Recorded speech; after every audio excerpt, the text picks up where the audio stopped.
Bismillahirrahmanirrahim. Assalamualaikum warahmatullahi wabarakatuh.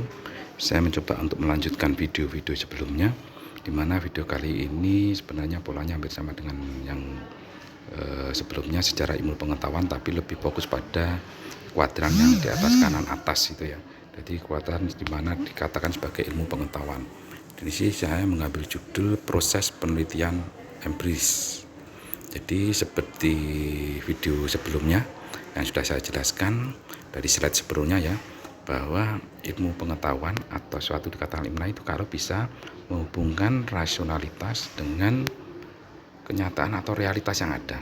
Jadi realitas yang ada atau dibalik realitas yang ada itu dihubungkan dengan rasionalitas atau logika, sehingga bisa menemukan jawaban yang memuluskan, jawaban yang bisa dikatakan sebagai ilmiah.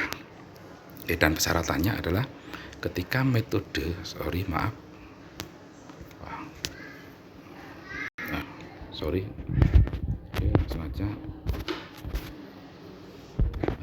ketika metode, saya lanjutkan lagi ya, persyaratan ilmiah tadi mengikuti standar SUMU, jadi sistematis, jadi metodenya harus sistematis, universal, metodis, dan objektif di sini. Nah, di mana peran ilmu pengetahuan atau peran metode penelitian dalam proses ini? Dalam metode penelitian di sini ada suatu fenomena. Fenomena ini adalah hubungan dari fakta, realitas, fakta yang bisa ditangkap panca indera itu menjadi suatu fenomena.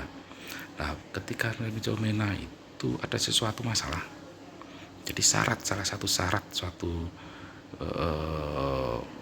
suatu penelitian itu harus ada masalah. Dan masalah itu bisa berangkat dari masalah berkaitan dengan fenomena atau masalah praktis. Bisa juga masalah itu berkaitan dengan masalah teoritis. Kemudian masalah juga bisa berangkat dari masalah empiris atau hasil penelitian. Apa itu masalah? Nanti bisa kita diskusikan selanjutnya. Mengapa sesuatu menjadi masalah dan sesuatu bukan menjadi suatu masalah, itu nanti bisa kita diskusikan selanjutnya.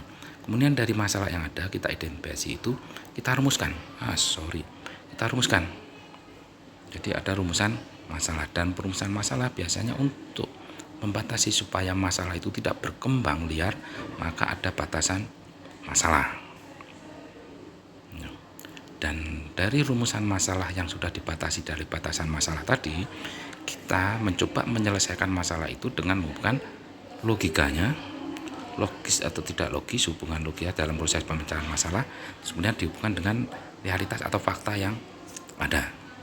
Nah, biasanya di dalam proses penelitian ini ada di dalam proses pendahuluan, kemudian dilanjutkan di bagian yang lain yaitu logika rasionalitas.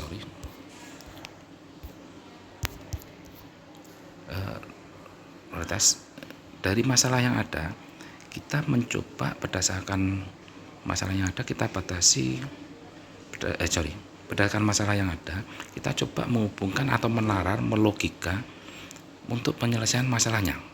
Dan untuk membuat logika penyelesaian masalah itu didasari pada dengan teori. Jadi kalau secara definisi, teori itu bisa didefinisikan sebagai penjelasan umum suatu fenomena. Jadi suatu fenomena tadi bisa dijelaskan secara umumnya itu dengan menggunakan teori. Tentu dengan batasan masalah teori tertentu lagi. Karena teori juga bisa bertentangan. Kemudian dari teori yang ada kita membuat kerangka pemikiran. Dari kerangka pemikiran berdasarkan suatu teori itu kemudian kita bisa membuat dugaan-dugaan atau dugaan sementara.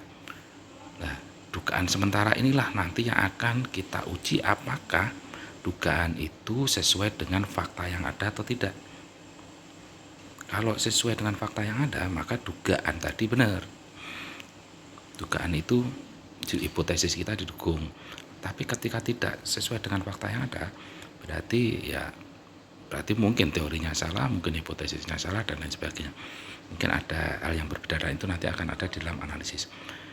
Dan di dalam konsep ini biasanya muncul di dalam bab 2 di dalam suatu proses penelitian.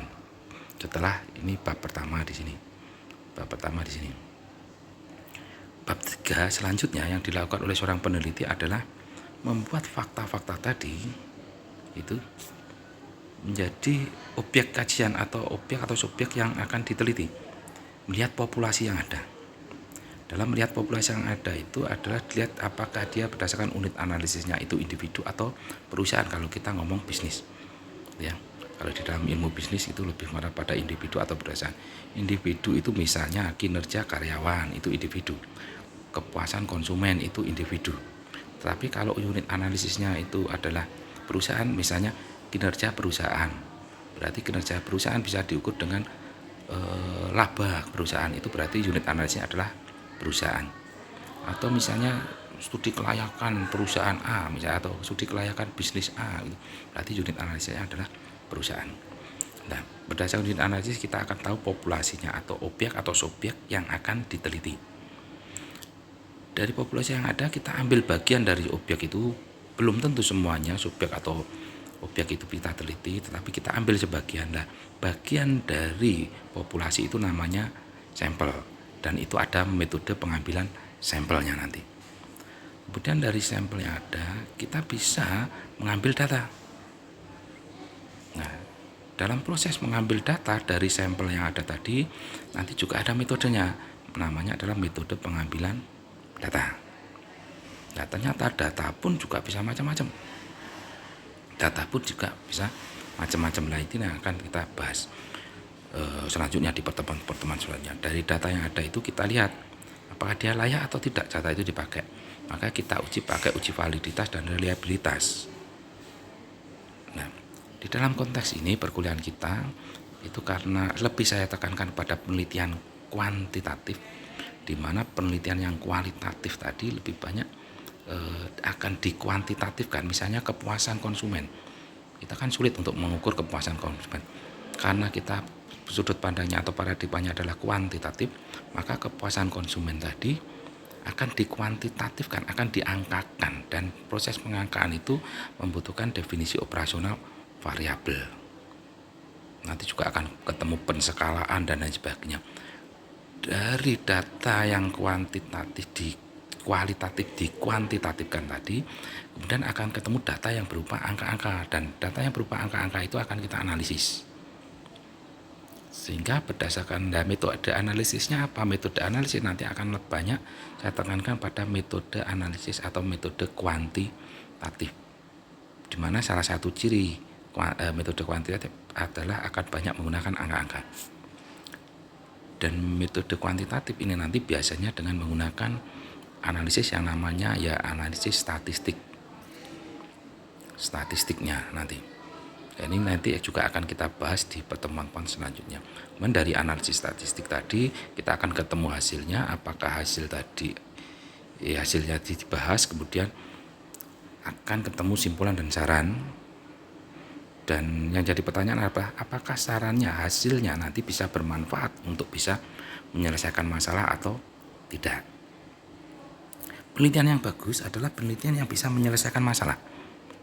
Jadi masalahnya jelas, ya, terus kemudian hasilnya nanti dianggap bisa menyelesaikan masalah, bisa berkontribusi. Kontribusinya bisa kontribusi teoritis, jadi mengkritisi teori, jadi menyelesaikan masalah-masalah teoritis.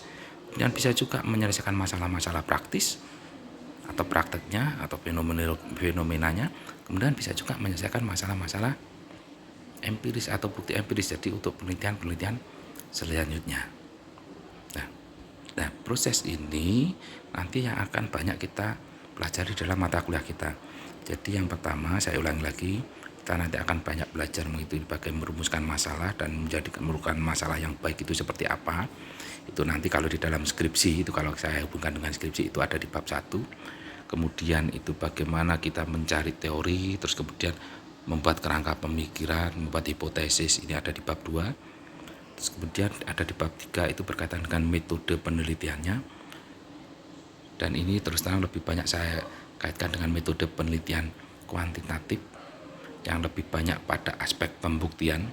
Jadi dari hipotesis tadi yang ada itu ingin dibuktikan apakah hipotesis itu sesuai dengan fakta atau data yang ada atau tidak. Nah, kompetensi Anda setelah mengikuti mata kuliah ini ada di sini. Jadi Anda tahu bagaimana 4 rumusan masalah yang baik, mengembangkan bagaimana masalah itu muncul, membuat teori, mencari teori, membuat perangkat pemikiran, terus kemudian 4 metodologi yang pas, metode yang benar dalam menguji atau menyelesaikan masalah yang ditawarkan di dalam penelitian. Sementara seperti itu nanti lebih banyak kita berdiskusi, tanya jawab nanti seperti itu ya. Terima kasih.